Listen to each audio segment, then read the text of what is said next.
Kalau kita ingin memindahkan ibu kota dari Jakarta, itu sama dengan ingin mencabut dasar fundamentalis bahwa Jakarta ternyata bukan lagi ibu tempat melahirkan proklamasi, bukan ibu yang menjahit merah putih, bukan ibu tempat memfasilitasi para pendiri bangsa menghadirkan Pancasila, menghadirkan konstitusi yang kita nikmati sekarang.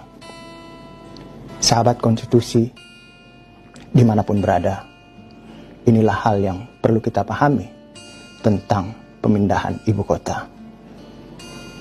Pembukaan Undang-Undang Dasar 45 secara teknokratik, hukum tata negara, bisa saja dilakukan perubahan.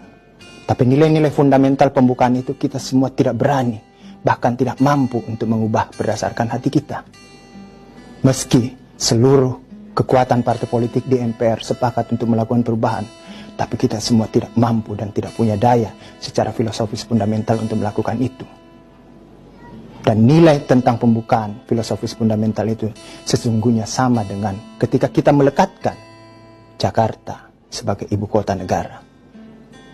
Bahwa kemudian sebagai pusat pemerintahan, sebagai ibu kota negara, ketika kemudian aktivitas perekonomian ingin semua mendekat kepada kekuasaan, sehingga Jakarta sebagai kota dikelilingi, terkepung oleh aktivitas perekonomian, bahkan kapitalisme.